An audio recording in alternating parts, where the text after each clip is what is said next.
What's up, everyone? Welcome back to Real Talk NFT, where we talk all things Web3. Super excited today to have on Ashley Meyers, who is a writer, director, and producer of a new feature film, but he's also an actor in it. So that's something that's super interesting as well. And just to correct you there, I'm actually not an actor in the film, but we have a great cast that I'm happy to talk about, including Academy Award nominated actor Eric Roberts. Gotcha. Yeah, thank you for the correction. I just saw you there as a jogger, so in my mind, I'm like, okay, it's a little cameo. I would say, it's like the Alfred Hitchcock model where you kind of see him, but I have no lines, and I'm an absolutely terrible actor. So nobody would want me in my movies, including me. Right. Okay, thank you for the correction there. Sure. So yeah. Well, before we jump into the project, how about Ashley, you give the audience here just a brief intro to you and your background and how you got inspired to get into the Web3 verticals. Sure. So, I think I'm very typical of a lot of Americans, and just people in general that are interested in film. I grew up in Annapolis, Maryland, so not exactly a town that has a history of, the entertainment industry or acting. There were really no artists to speak of in Annapolis, at least none that I interacted with. So there wasn't like a template to do something creative.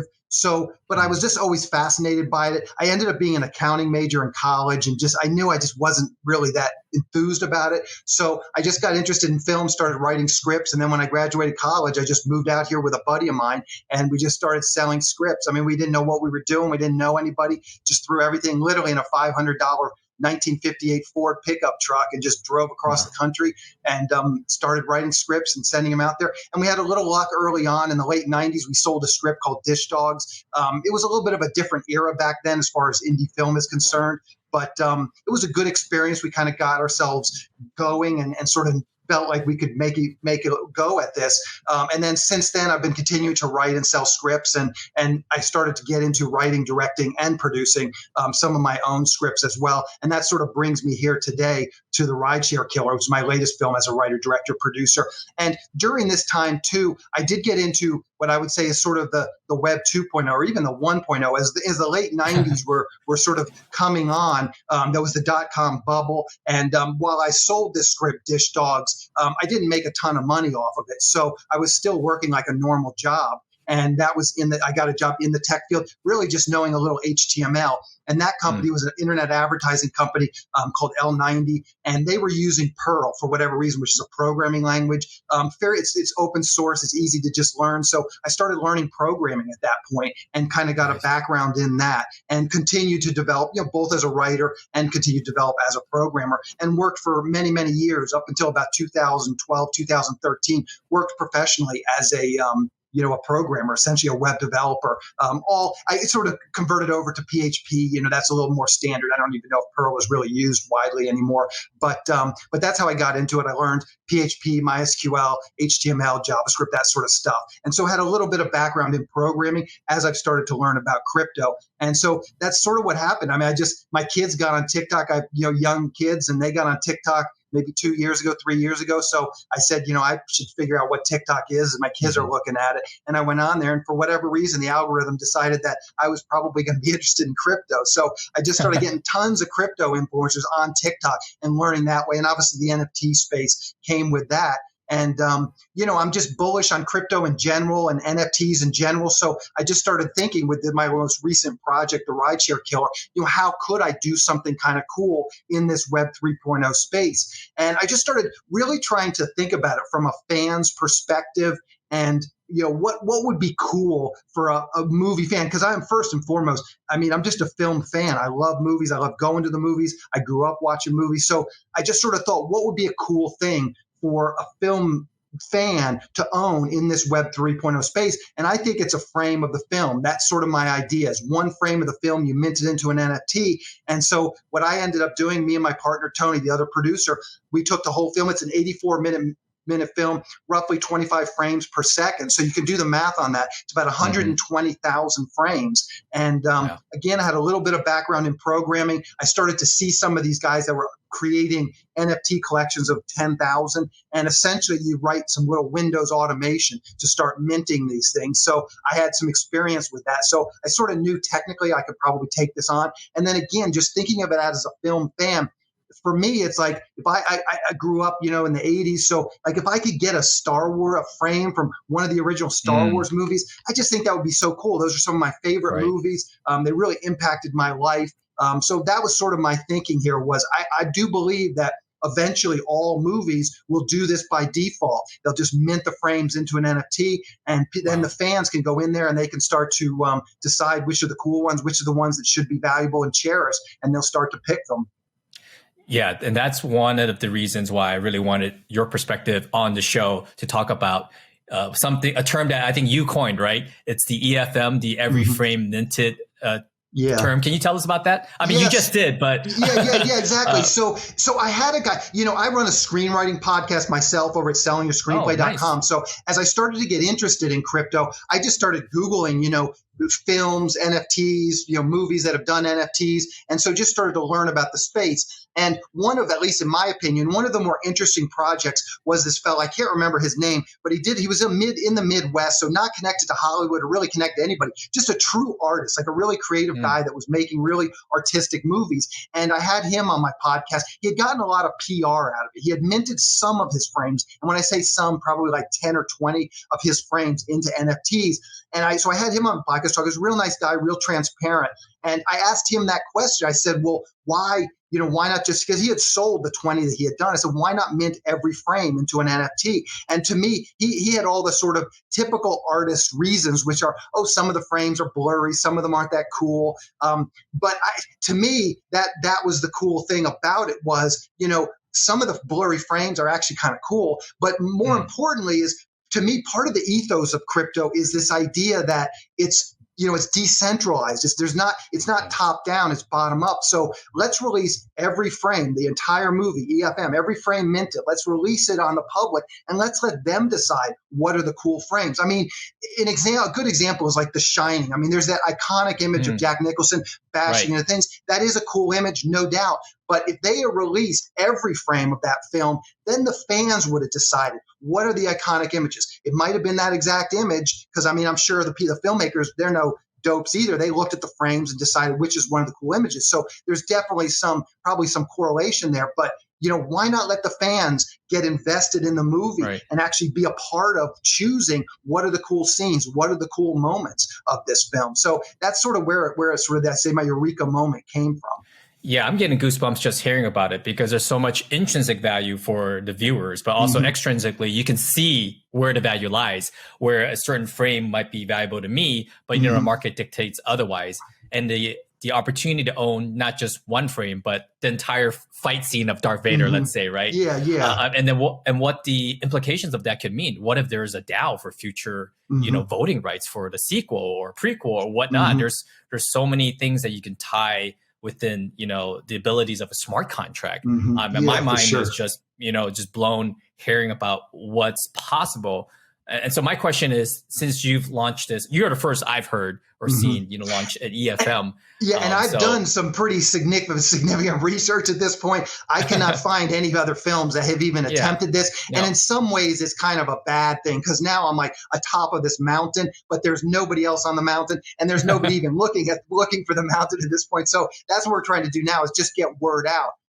But a big piece of this too is looking at it from the other perspective. I think there's a lot about, obviously, to the film fan. And again, I come at it through a film fan first, but it makes sense for the filmmakers as well. I mean, releasing this, that's one thing that filmmakers have. We have a lot of frames. I mean, as I said, this one film it's only an 84-minute film. So you talk about Star Wars and those Marvel films, you're talking 200,000 frames and more. So if you just start to do some napkin math, I mean, it adds up to potentially a lot of money, especially if you already have a following as like Star Wars and Disney and Marvel have. I just can't imagine with 200,000 frames. I mean, there's millions of Marvel fans, millions of Star Wars fans. They could mint those films into NFTs, and it would make a lot of sense to them. And as I said, as a film fan, I remember the days as a kid where I was collecting those Star Wars cards. You go to 7-Eleven, and I think back then it was like $1.50 or something. You get a pack of Star Wars cards. There'd be like 10 cards, a dried out piece of bubble gum.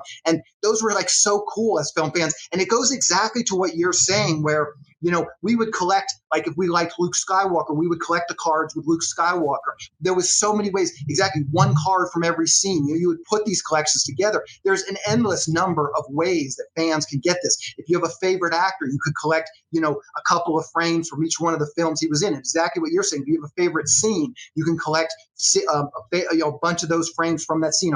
Even a moment with 60 frames or something. You could collect that 2 or 3 or 4 second moment that you think is cool, or even just a piece of it, just one frame of it. So there's so many ways to slice and dice this. Much like my own experience with those very physical cardboard Star Wars cards. We see this with baseball cards, football cards. It's just a cool thing for fans to have and collect and do.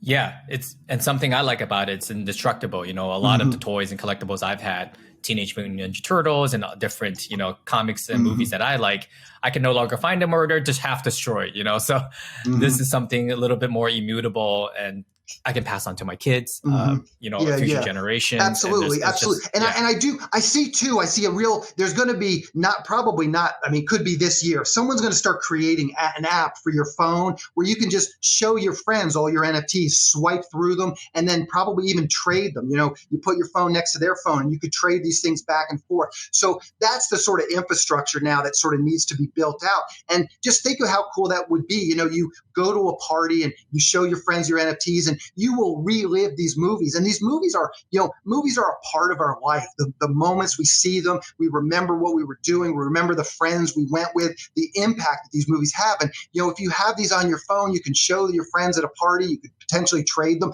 You can reminisce. Oh, remember that hilarious joke from that funny movie? I got, a frame from that. You'll relive that moment and laugh with your friends. Again, it feels to me like the direction film should go and hopefully will go. Again, just to really service the film fans. I just think it would be incredibly cool. I know as a film fan, there's so many films I would love to go and start buying frames from. Yeah, that's definitely a more innovative approach. What we've seen so far, at least what I've seen, is you might have seen this also, Warner Brothers release their film with a NFT, Lord of the Rings one they did, but they just sort of half-baked created a collection with digital image, but they didn't sell the frame itself. They sold, behind the scenes access, which is already available in Web 2, but, just kind of packaged it as an NFT. The value definitely seems like it would lie more on, the IP itself. Granted, you don't own the IP, but feeling a part of the film is something that I believe, every frame minted should be applied to a lot of different, studios out there.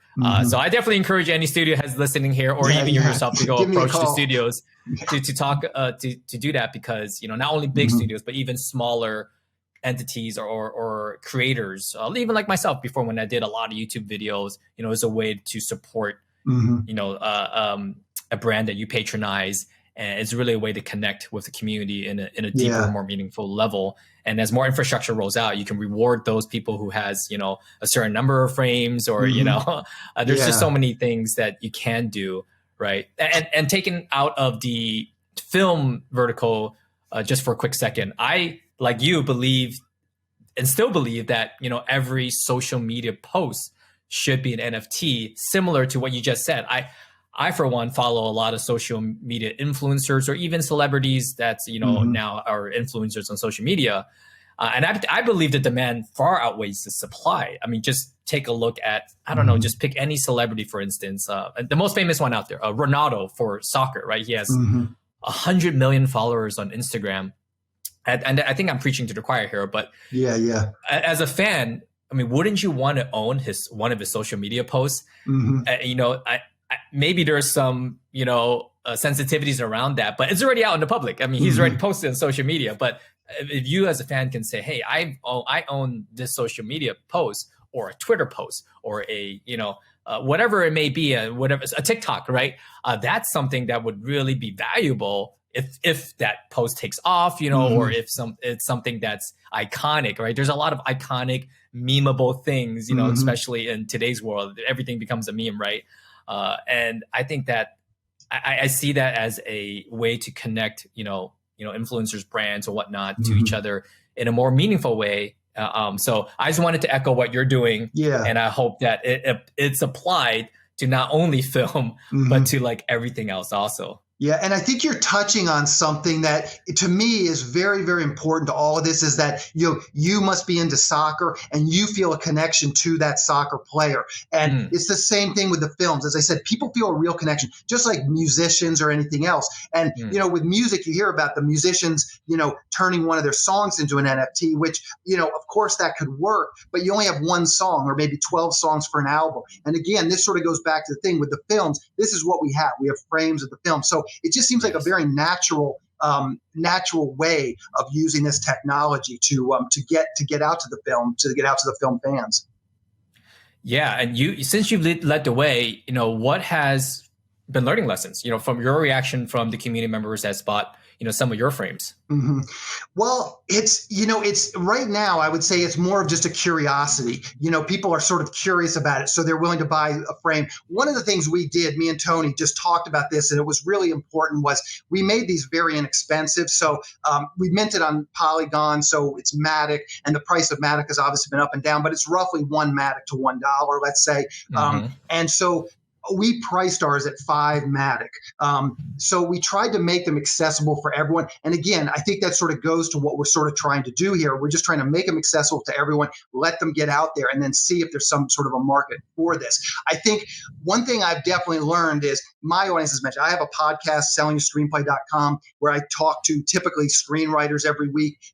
And whenever I talk about something on the podcast, sometimes I might say, hey, if you have any experience in this, just send me an email. I'd like to hear from you. And I always get a handful of emails, no matter what I'm talking. With crypto, it's utter crickets. So my screenwriting audience they don't know anything about crypto right now. Now, on the flip side, when I've been approaching crypto people like yourself, I can see that you guys obviously understand what I've done. And I've been getting, frankly, a very good reaction. I mean, the crypto people I've talked to are excited about it. And it seems like kind of a cool thing for them. As I said, they understand what it is. I mean, crypto people understand film much better than film people understand crypto, if that makes any sense. And I haven't gotten a lot of traction from the film end of things as opposed to the crypto. I'm definitely getting some interest from crypto people.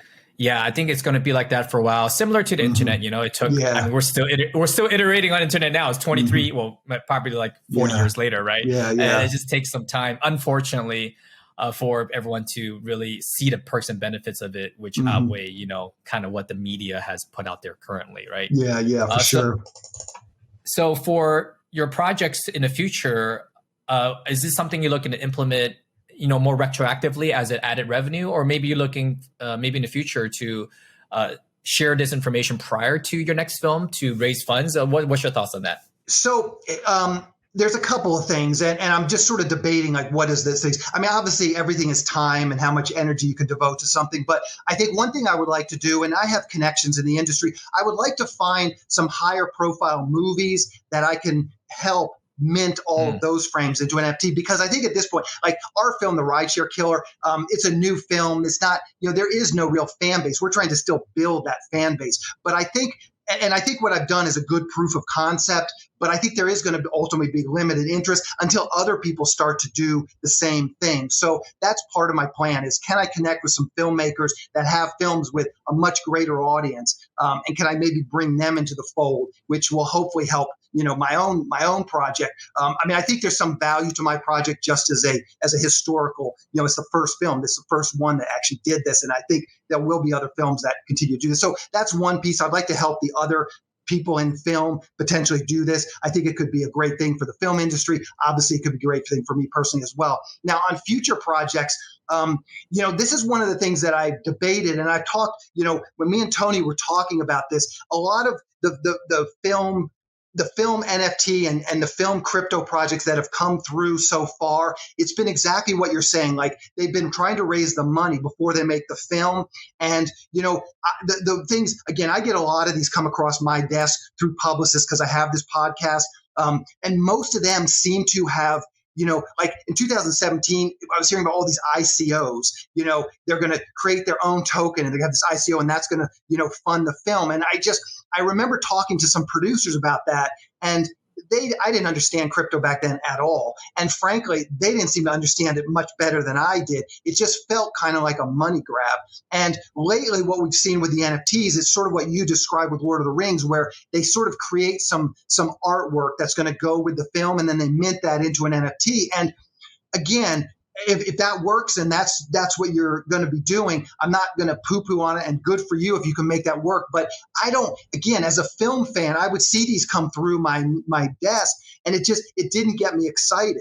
It just didn't get me jazzed up to buy NFTs of a film that I hadn't even seen yet, and I wasn't in really invested in. So I'm going to try and resist the impulse, which I really understand, because if you've never worked in independent film, by far, and like 99% of the hard work in independent film is raising the money. Like everything else is pretty straightforward once you've raised the money. So I understand the impulse to find another way to raise the money, but I don't really see it any differently than a Kickstarter or Indiegogo. I mean, what are you really doing? You're minting this thing on the blockchain. Yeah, it could go up in value, but it's really just you're trying to pre-sell your movie. You're trying to get your fans, maybe like in the case of Lord of the Rings, there's 1 million fans out there. So they have a little bit of a following that they can do this and try and raise some of that money. But for me, what I think I'm going to try and do is something similar to what I've done is, make a film, let people watch it, and then let them decide if there's, some value in these frames. Let them go into it. I mean, I've thought through you mentioned some of the rights issues. I think there could be some interesting smart contracts that film people come up with. It's like a film like mine, it's the IP. I mean, obviously Disney's at a different level, but with my film, like, I couldn't figure this out just technically because I'm so new to the thing, but I could see doing a film in the future where I give people the rights to exploit that NFT. Like if they buy an NFT with the lead actor on it, they can go make toys and T-shirts and everything else. And that's, sort of that Bored Ape Yacht Club model where you're giving people the rights to go out of it. I could see that being a great thing where someone buys the NFT and they get the rights to make toys or T-shirts or whatever and actually sell them. And again, for a movie like mine, an independent film like mine, I'm not really losing out on that money because I'm never going to make toys or T-shirts or anything. It's really a way of marketing the film. It's a way of bringing awareness to the film. So I'm sort of thinking along those lines. How can I do something with NFTs and smart contract and give out people's rights? Would there be any interest in this? The other thing I'm thinking about is,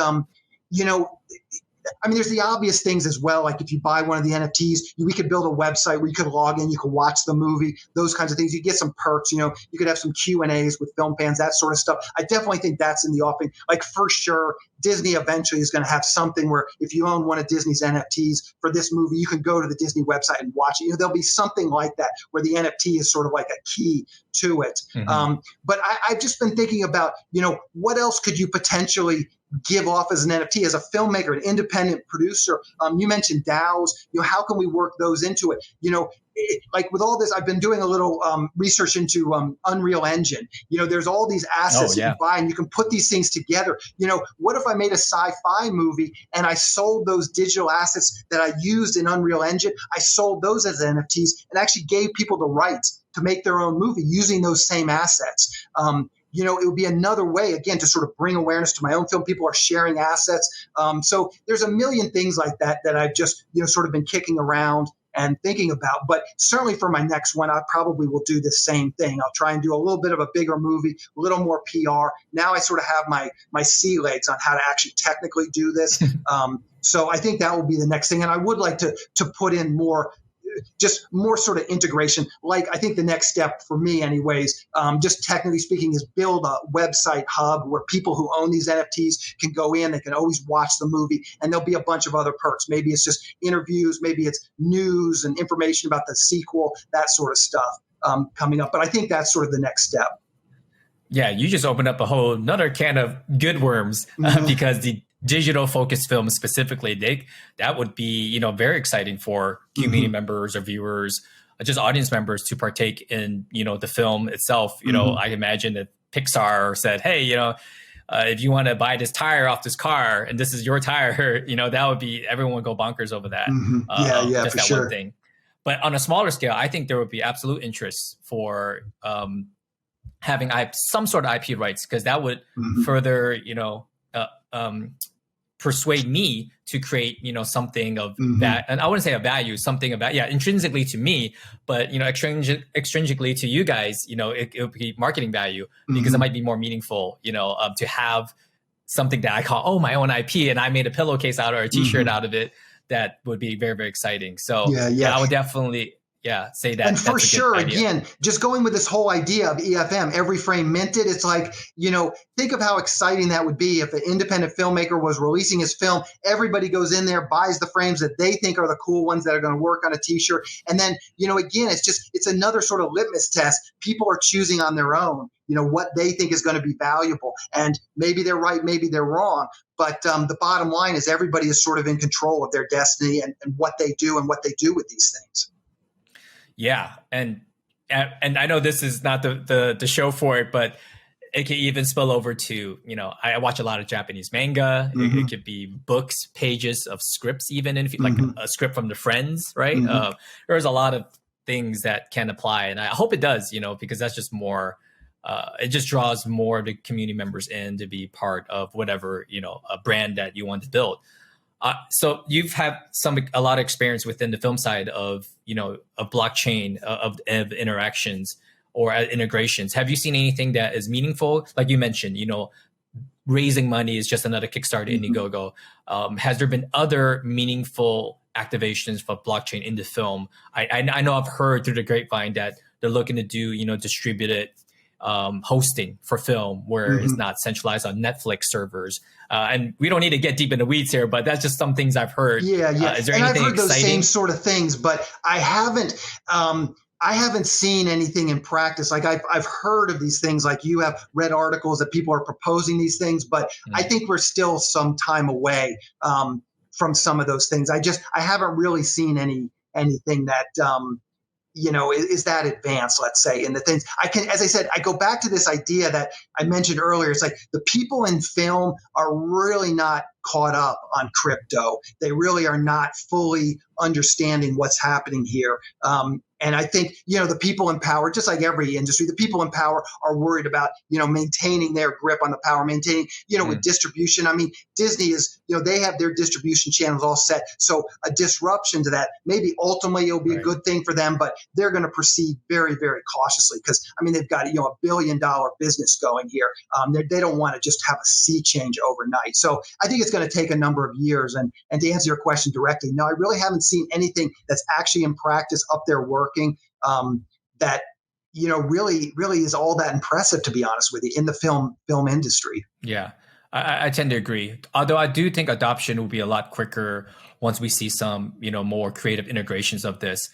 We never prior to a few years back, none of the companies had TikTok divisions or Web3 divisions, but now they're forced to compete in that realm, right? And once there's more interactions with people owning maybe, frames or owning a piece of the YouTube content or whatever content on any platform, I think a lot of these companies are going to be forced to pivot because they're going to see, attention kind of move there. And we're kind of seeing that already, right? Attention spans gotten smaller and smaller from full feature length films to like Netflix series down to like, my new TikToks, right? So I don't know if we can get any smaller, but I think the new wave of attention is going to be on the blockchain. So I think definitely. And I think it goes back to the comment I made earlier is that I think whether it's me or somebody else, but we've got to get some higher profile movies. Yeah. We've got to convert those to these EFMs, and that will bring awareness. I mean, whether you like Trump or don't like Trump, I thought his NFT collection was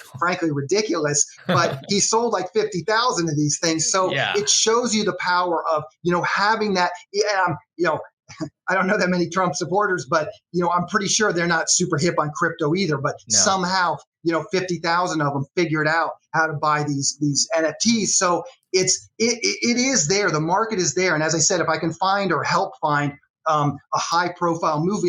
Think about some of the movies from the 80s, like Friday the 13th, or some of these movies that have real big fan bases. You could take that original Friday the 13th movie and mint NFTs, and I'm pretty sure you would have a real good turnout of people that love that movie that would come in and they would buy those NFTs. And we just need one big success like that. And I think that will really that will turn the tides. And then other companies like Disney, they'll have to take notice and they'll start do the napkin math on their own. Hey, is this going to be profitable? Is this going to be helpful? And I go back back to this, it's like those Disney movies, they have 200,000 frames. And it's like, if they average $100 a frame, that's $20 million. If they average $1,000 a frame, which is not inconceivable for a Star Wars movie or Marvel movie, that's $200 million.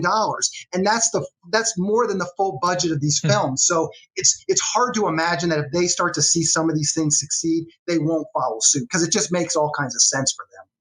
Yeah, absolutely. I mean, it's not unimaginable because, Yuga Labs aboard a yacht club has close to probably 200,000 NFTs out there. Maybe not close, but they don't have as strong as that IP, and people are paying, through the roof for these insane JPEGs that doesn't have any IP. And I mean, they're working on building it. So awesome. So what's in store for the future? Is there a new film coming out? Yeah. So right now we're just trying to get this one out. As I said, if this goes well and we have some success with this one, we definitely have some ideas for Rideshare Killer 2. So hopefully we can build a horror franchise if we get a little bit of traction. And as I said, there's definitely some sort of NFT things. I'd like to build sort of a portal that you can log into using your blockchain and start to build a community around it, around not just the film, but just crypto and film in general. The other thing I was just going to say, and I sort of mentioned this before we started recording, but I'm happy to give your listeners some free frames as well. If they just want to email me, info@sellingyourscreenplay.com, just send me your Polygon address and pick out a frame. Or you can find all of our frames at the ridesharekiller.com/NFTs. And we have a nice little app there. You can scroll through the frames and figure out what frame you want. And just send me a frame number and your Polygon address, and I'm happy to send some free frames out. Let's say the first 100 people that respond, we'll give them all free frames. But happy to do that, and that's definitely going to be part of what we're doing here. Awesome, that's very generous. Definitely, I'll put all the info down below.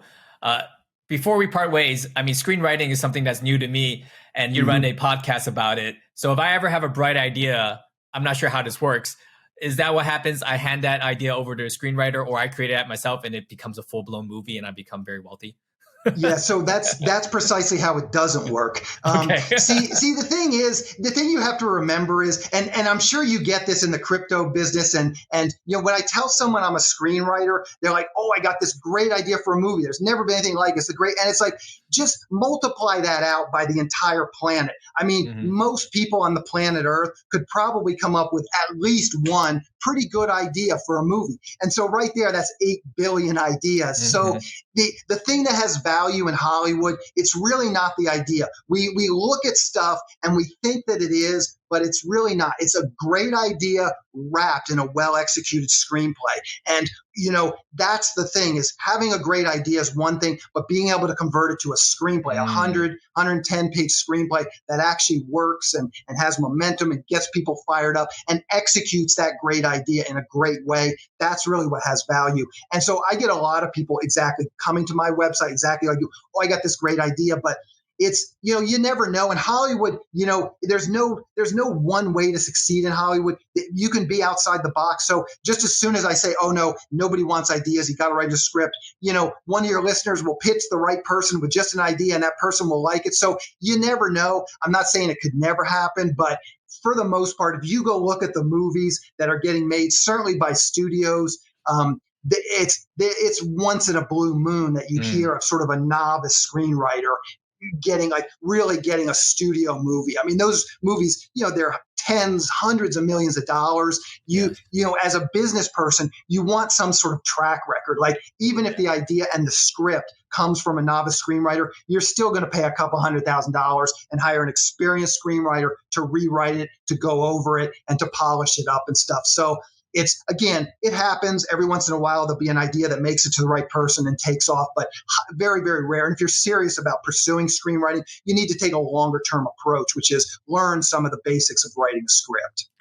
Okay, I'm going to correct myself. That was not the last question. So I know this is an NFT podcast, but so one question or one topic that's been really hot recently is, so you're telling me ChatGPT is not going to write a movie. I mean, just to give our audience members just some insight, how is that rippling through right now? It's a great question. No one has asked me that, but I did talk about it on my podcast. So as you can tell, obviously I'm a screenwriter, but I'm also into technology. And so I have been using ChatGPT a little bit. And I did go in there and said, write a screenplay scene where what was my example? Where a son is trying to get something from a mother and give me a surprise ending. And it just cooked out this script. And then I tweaked it a couple of times, and it seemed to actually learn. The first script, the second script was very similar to the first script. And, the joke, so I'll give you an example of this. So I said, give me a surprise ending. So it gave me a surprise ending. So the scene, basically, the woman he needed an allowance. He was trying to get a raise in allowance, and they were talking back and forth on why she get the raise. The mom finally agreed to the raise, leaves the room, and then something pops up on his computer, and he has a great job offer from a company, and now he's going to get even more money. So that was the surprise ending. So I would say, as a writer, and if someone gave me those pages and I was critiquing them, my description of it would be, it's OTN, on the nose. The writing was just very on the nose and straightforward. Now, with that said, I'm going to try this as an experiment on my next screenplay. I'm just going to scene by scene go in and basically tell me, write me a screenplay scene like this. Now, the way I write, and most screenwriters, I'd say at least more than half, let's say, there's a lot of outlining involved. You do a very detailed outline of every single scene. So I'm going to go in there and just one by one crank out the scenes. I find for myself, the hardest part of screenwriting is facing the blank page. And in screenwriting, we have this thing called a vomit draft. So it's very common for a writer to just sit down and just get that first draft out of the way, just to get it out. And then it's easier, in my opinion, and a lot of screenwriters' opinions, it's easier to rewrite than it is to write. And so that's where I think ChatGPT could be really beneficial. And my mom actually runs a garden blog. She's retired. It's sort of her retirement job. And I showed this to her, and she said, I'm going to give it a try. So she went in there, and she does book reviews on gardening books. And she went in there and said, give me a book review, 1,000-word book review on this book. Oh, wow. And it pumped it right out. And now she's very diligent. And so she went in there and really checked it, and rewrote it. But it actually worked pretty well. I mean, there was some mistakes and things, and she wrote it. But again, it gave her that sort of first draft, that sort of vomit draft. So I think in the short term, I'm going to try it. I'm going to go and I'm going to try and write an entire script. Obviously, I'm going to tweak it. It's just going to be the vomit draft, and then I'll be going back in and rewriting it. But if nothing else, it creates the slug lines. Yeah. It'll create the character. I mean, it'll just create some of the things that you need. Maybe some of the dialogue. Maybe you'll use it. But again, even if you don't use a single word of dialogue that it creates, it's easier to rewrite than it is to write, in my opinion. So that's how I see it, and that's what I'm going to give it a whirl. But I definitely do think, I mean, I'm on board with these sorts of AIs. I do think they're going to be transformative, and I'm just trying to stay ahead of the curve a little bit. Awesome. Well, thank you for your input and outlook on what's happening inside of film, blockchain, and even AI with ChatGPT now. It's been super, interesting to have this conversation with you, because I'm not regularly within the film industry, and to have your insight is very valuable. Yeah. Joe, well, I really appreciate it. I really appreciate it coming. I really appreciate you having me on and talking with you about this. And as I said, if anybody has questions or wants a free frame, just info@sellingyourscreenplay.com. Just send me an email. And my weekly screenwriting podcast is sellingyourscreenplay.com. And then, as I said, the NFTs are the ridesharekiller.com/NFTs. Absolutely. Yeah. I'll put your link. One more plug. Yeah. Sorry to plug everything so much. You can see the Rideshare Killer on Tubi for free, actually. If you go to Tubi TV, it's free. It's kind of like Netflix. They have ads instead of, no ads. So that's why it's free, is because you do have to watch some ads. But it's available there now, and I hope everybody goes and checks it out. Yep. And starring Academy Award nominated actor Eric Roberts. So Exactly. Yeah, he was great. Yeah, definitely looking forward to that, because there's a lot. I'm in San Francisco, a lot of rideshare apps, and I might not want to get into a rideshare after watching your movie. But yeah, I look forward to maybe not, hopefully not this long, but a year down the road, and what advancements there will be. So I'd love to have you back and see what that means in the film world. So thank you so much for hopping on. Yep, I'm always available, Joe. So do stay in touch. I really appreciate it. Thank you so much. Thank you. We'll talk to you later.